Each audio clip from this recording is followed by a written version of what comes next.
Hi, sustainability within social, political, and economic collapse. Now, my understanding is I'm supposed to let you know my credentials. I have a bachelor's and a master's in business systems management from Florida Institute of Technology. I have an EDS and a PhD from the University of Arizona in education, special education, bilingual education, and reading, language, and culture. I've lived in or visited 49 of the 50 states in the United States, most of Canada, a lot of Mexico, some of Central and South America, and Europe. So I have a little bit of a feel for social, political, and economic collapse. I've also been studying collapse for about 20 years. Talked with my father before he died in 1986. I believe we set ourselves up for collapse. My husband has a little bit different viewpoint. He says we've used our own mess kits for bathrooms. And that's about the truth. We haven't paid attention to the earth. We haven't paid attention to people. And we haven't paid attention to who we've elected as our political leaders. What a mess. I mean, we are in a mess. There's no question about it. If you wish to talk with the group, I've been several years with Deep Adaptation. It's called deepadaptation.org on the internet. Jim Bendel started Deep Adaptation a number of years ago when he wrote a paper on collapse. It's JEMBENDELL. You can look that up. It's easy to find him. He does a lot of He does a lot of personal speeches, lectures, and that sort of thing now. But his paper was phenomenally popular and has awakened a lot of people to what's going on in terms of collapse. Our social collapse is the lack of taking care of each other. We've really made a mess of things. In the United States, my understanding is there are 4 people who have a combined wealth of more than half the bottom half of the United States. That's not equality. That's certainly not a social structure that's sustainable. And as far as collapse is concerned, my understanding is there are many different spaces where elite people with millionaires, billionaires, who've created spaces where they can go to when things socially collapse. But unfortunately, since they're used to having people take care of them, they're going to also have to provide spaces for the servants. I mean, here we are. Here we are again with Downton Abbey. You know, that's the case. That's the situation. So we've got to do something about the social situation because we're going to lose a lot of people because the economics right now just aren't worthwhile. I mean, there's a reason I live in Ecuador with my husband, a Vietnam veteran. Living in Ecuador has put us in a position that we can go out to eat occasionally, and we can afford our home, and we can afford to buy vegetables and fruits to grow here besides buying from local organic farmers. We have clean air and clean water, and it's very inexpensive. People can still come here and spend $250 a month for an apartment, and that includes their utilities. So the social collapse that we see in the United States, that's just housing. Okay, let's talk about health for a minute on social collapse. Just talk about health. We pay $99.21 a month, good for life, for not only hospitalization, but office calls, glasses, dental, the whole thing, under the government of Ecuador, a tiny little country, about the size of Rhode Island, my understanding. No, maybe not. Maybe not. I think it's Colorado. I'm not sure. But it's tiny. It's a small country. And it's a socialist democracy, they call it. But people are taken care of. The indigenous people are allowed to live the way they want mostly, and when they're not, they put their foot down and make a change. The gringos who come here mostly are content. I can go out to lunch for $5, have a drink, some fresh fruit juice, and a meal for $3.50. The drink's $1.50. So it's $5 for the whole thing. That's a kind of economy and a position for people to actually have a social comfort, the social comfort, not stretching. As far as the politics, I don't pay a whole lot of attention to the politics in Ecuador because so many other people do. And I've been clergy for a long time, so I really don't pay a lot of attention to politics in Ecuador, but I sure do pay attention now in the United States. Because things have changed so much. My father's family came from Poland to have a better life. Right. And if he was here now, he's rolling over in his grave, I'm sure of that. He spent 28 years serving in the United States Air Force and another 17 for NASA. So what is going on now in the way the military is being handled is a real concern for him. And of course, the fact that the three branches of government are not running as they had been designed as three branches, equal branches of government. And that's a big concern. So political unrest is alive and well. I mean, Venezuela just got its leadership snatched up.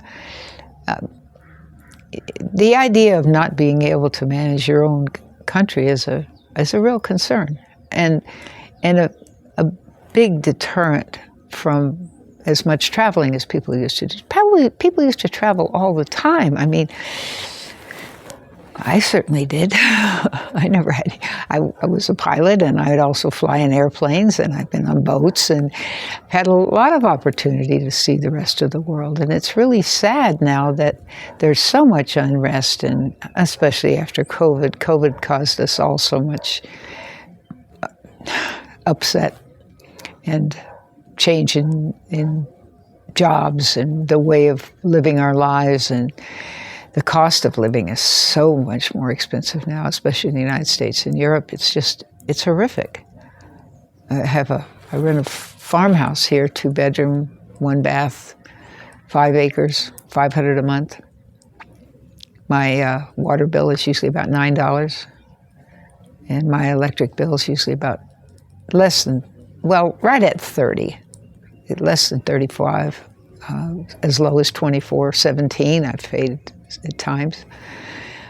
That's sustainable on a pension, but it's certainly not, couldn't live that way in the United States. Now, as far as economic collapse, that's pretty obvious when people are socially uncomfortable and politically unhappy. And deep adaptation has been addressing that for a long time, the idea that we just cannot continue in the way we have.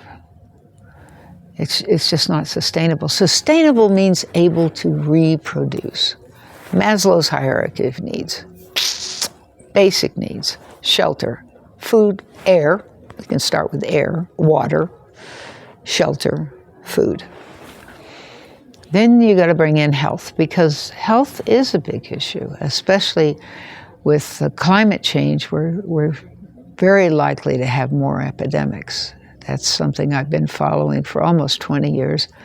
I've been following Dr. John Overpeck, he goes by Peck, and Guy McPherson.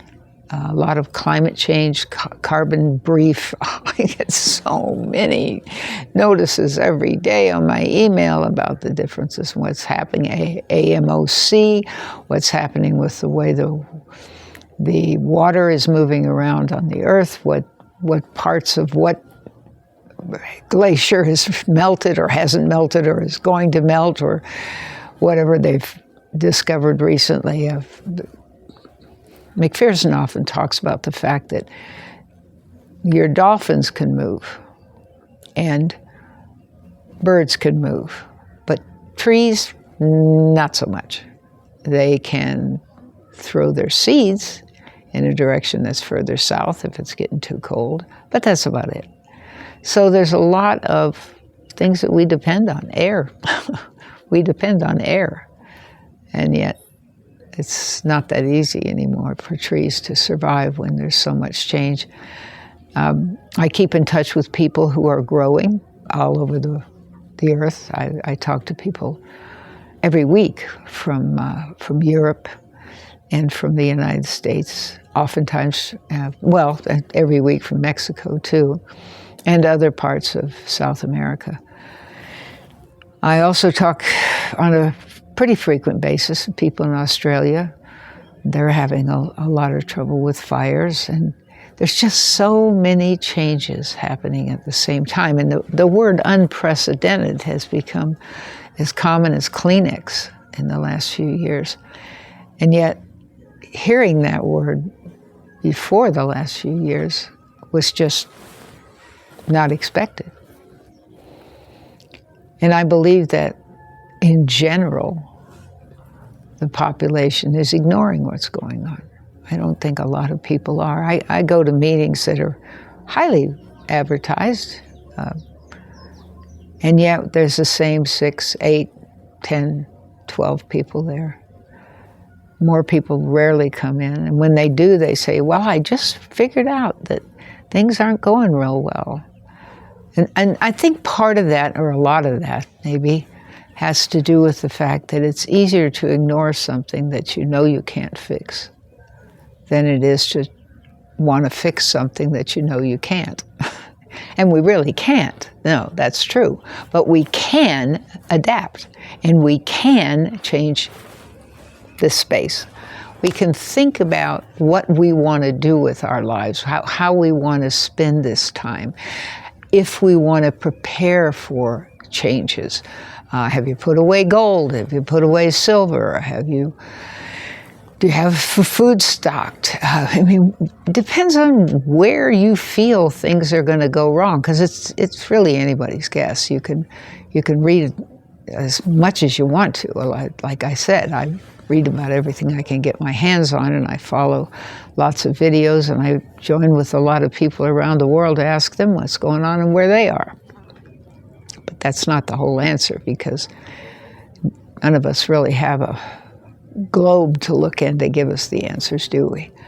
We can look at history, and I do a lot. I'm very, very fond of following Nate, N-A-T-E, Higgins, H-A-G-A-N-S, Nate Higgins. He looks at the world in a broad sense and reports in phenomenal videos. I mean, he has something called Frankly's. I think he's at Frankly 123 or 124 right now. And he's frank about what's going on. It's not upbeat, usually, not upbeat, but he gives you incredible cartoon characters or graphs or other incredibly easy, clear ways to understand what's really happening. It gives you comparisons of how many people are doing this or that, or what it would take to replace that machine with humans. And he really is phenomenally good. I just can't praise him enough, because he works really hard to give all that information to people, and he does it so well, so well. Nate Higgins, H-A-G-A-N-S. Another one that's really good is Heather Cox Richardson, and Henderson. I'm sorry, Heather Cox Henderson. She is a historian, and she compares what is going on today with what has gone on in the past. And oh, man, I got to tell you. And she has a lot of cases where she's talking with other historians or she's interviewing other people. And she puts the pieces of the puzzle together without looking exactly at what's going on now. And she brings in a lot of what's human nature and why we've acted in the past and what provoked us to act the way we did in the past and how that might be different today. And she answers lots and lots and lots of questions. She's also on Substack besides being on video. I think it's Tuesdays and Fridays in the early evening. She's on here on Eastern time. Her outlook is so academic. I love an academic. I love it. I love the way she approaches giving us insight that we need on whatever's going on. And of course, there's so many areas online where you can get more information, but I count a lot for climate information. I really count a lot on Guy McPherson, and for historical information to try to follow the politics and make some kinds of heads or tails of it, I listen to Heather. And Nate gives me the broad view. He's got it all figured out. It's really quite amazing how he's figured everything out and puts it down in a way that we can all understand. At least most of us can understand. I think that some things people can't understand only because they're so uncomfortable with even imagining that the dollar could crash or the yen could crash or any other money, stock markets or could crash, that we could have climate change take away our ability to raise food and our politicians put us all in a jail. I mean, it feels that way, what's been going on lately. It feels like any of us could go to jail for just showing our face outside the door of our house, or even in our house, for that matter. The part that I think of so much is education. It's really tremendously hard for me to accept what has happened with education, the fact that the COVID kids missed out on so much socialization, and how are they going to look at what's going on in the world? And then there's a whole a great deal of teenagers. They've an interview I read a year or so ago on 10 different countries, talking to people who were 18 to, I think it was 24. No, it must have been a little older than that, but young people, and how they felt about what was going on with climate change and how mad they are at all of us who've been trying for years to awaken others to what's going on, and we failed. That's all you can say. You can say that we have failed to make a difference. I continue to try. I make crocheted pins that people can wear. And it's not that there's anything on the pin that says anything. It's just, it's made out of natural yarns. And the idea is to remind you that natural yarns are sustainable. A male sheep and a female sheep can make more wool to make yarn. And that's a sustainable situation. We do not have sustainability now in our politics or our social life or our economic life. The value of money is all over the place. The value of gold keeps going to a ridiculous sum. Last I heard it was $5,000 an ounce. I mean, it was $32 an ounce when I was studying jewelry design. So that's a big difference in one lifetime. And I think about those things. I think about the fact that what we were hit with at the turn of the 2 centuries ago was trains and telephones and telegraph, and that was about it. Now everything is information overload. It's really hard to understand where anything is going because you're just getting too much. And so much of it is not true. And that's a hardship too. I mean, are we supposed to each go up on the Arctic and find out what's really going on? I don't believe that any government is giving us the full story of what's going on. I learned that from my father. My father was, I was born in Roswell in 1947, and my dad picked up some of the space junk that was on the ground. It was not a weather balloon. And so when he was with NASA and he actually got to hold some moon rocks, he said, honey, that wasn't from this world, and what I saw in Roswell wasn't either. And my husband remembers hearing Tricky Dicky come across the radio in the airplane he was flying over the exact spot where where Nixon was telling people that wasn't where they flew. So I know I can't trust the government reports, and I also know that for a lot of reasons they're keeping that information from us because they don't want us to know, because they're afraid we'll panic or do something weird. Or I mean, there's just too much information to sort through to try to figure out what's the best idea. And I think part of what people have done is move or look for other options or completely ignore the whole situation. And I think that's part of what has occurred here, and that's part of the reason that nothing has been resolved except for areas like right now the politicking, the protests that are going on in some of the areas are so enriching. They're so encouraging. They give us so much hope because it shows that people can stand up and say, no, not here. Go somewhere else. It's just like when someone tries to move next door and they're going to put in a dog kennel, and you bought your piece of property in that quiet section of town so that you could have quiet, but now there's a dog kennel going in next door. You have to stand up and say, no, not in my neighborhood. And there is a lot of that going on, and it's very, very encouraging, but that's probably not going to resolve the global problems quickly. So I'm here to just give you some more feedback into what I see going on, and I see things going on that are unprecedented. And I think the best thing that we can do is find a place where we're happy, where we feel content, and enjoy our lives as much as we can for as long as we have them. As far as the children are concerned, that's my big concern. I feel so bad for any of them being shortchanged. I had diseases as a child and thought my life would end between 35 and 50, and it didn't. So I'm in a completely uncharted waters. But hopefully your kids will be able to live and have a retirement. I hope so.